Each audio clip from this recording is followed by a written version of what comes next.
সৰু মৰিগাঁও জিলাৰ সংখ্যালঘু ছাত্ৰ ইউনিয়নৰ উদ্যোগত চলিত মাহৰ 9/2/2025 তাৰিখ ৰবিবাৰে দিনৰ 2 বজাত গৰুমাৰা দলনি গাঁৱৰ মায়াং থানা আচলতে অন্তৰ্গত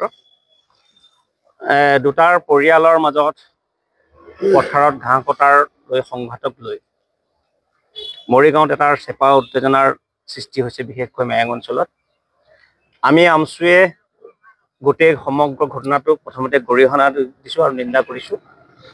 যিহেতুকে দুজন ব্যক্তি পথাৰত ঘাঁহ কটা লৈ তেওঁলোকৰ মাজত এটা তৰ্ক বিতৰ্ক হয়। এই তৰ্ক বিতৰ্কৰ শেষ পৰিণতিত দুটাৰ পৰিয়ালৰ মাজত সংঘাত হয়। এটাৰ সংঘাত এনে পৰ্যায় পায়গৈ এটা সংঘাতে এটা পৰিয়ালক বেছিকৈ আক্ৰমণ কৰাৰ পিছত দুয়োটা পৰিয়ালে পৃথকে গৈ মায়াং থানাত এজাহাৰ দাখিল কৰে। এজাহাৰ দাখিল কৰাৰ পিছতেই কিছু দুষ্কৃতিকাৰীয়ে এই সাতামপুৰীয়া মায়াঙৰ যিটো সমন্বয় সম্প্ৰীতি বিনষ্ট কৰিবৰ কাৰণে বহু দিনৰ পৰা অপেক্ষাৰত আছিলে। এইটো এটা সুযোগ ল'লে। এই সুযোগৰ সন্ধানত তেওঁলোকে যথেষ্ট সেই সাতামপুৰীয়া সমন্বয় সম্প্ৰীতি থকাৰ পৰিৱেশটো বিনষ্ট কৰি গোটেই অঞ্চলটোলৈ এটা বেয়া পৰিৱেশ সৃষ্টি কৰি নমাই আনিছে।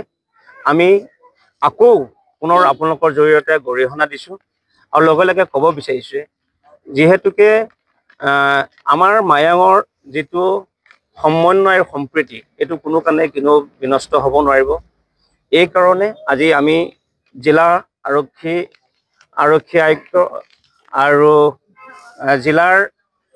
জিলা আয়ুক্তক আমি সাক্ষাৎ কৰি স্মাৰক পত্ৰ প্ৰদান কৰিছোঁ। ইতিমধ্যে আমি আমাৰ স্মাৰক পত্ৰ আমি দাবীকেইটা উল্লেখ কৰিছোঁ যে যিহেতুকে যিসকলে এই দুষ্কৃতি কৰিলে, যিয়ে এই কাণ্ডৰ লগত জড়িত আছিলে, তেওঁক চিনাক্ত কৰি আইনীভাৱে শাস্তিমূলক এটা ব্যৱস্থা গ্ৰহণ কৰক।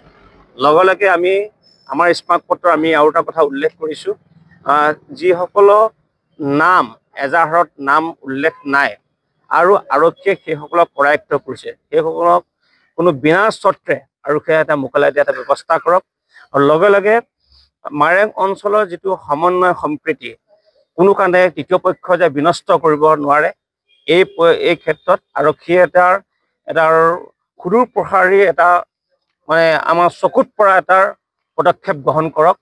আৰু লগে লগে আমি ক'ব বিচাৰিছোঁ, তাতে আমাৰ সমন্বয় সম্প্ৰীতি ধৰি ৰাখিবৰ কাৰণে উভয় পক্ষৰ মোৰ মুখেৰে ক'ব বেয়া লাগে, তই হিন্দু মুছলমান ক'বলৈ, দুই পক্ষৰ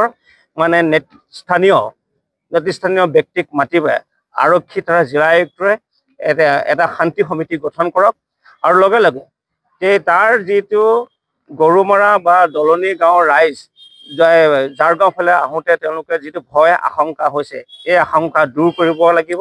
আৰু লগে লগে তেওঁলোকক কিছু উচতনিমূলক যথেষ্টখিনি কথা কৈছে যে এটাৰ সংঘাত সৃষ্টি হওক, এই সংঘাত যাতে সৃষ্টি নহয় তাৰ প্ৰতি জিলা প্ৰশাসনে এটা চকু ৰখাটো অত্যন্ত প্ৰয়োজন।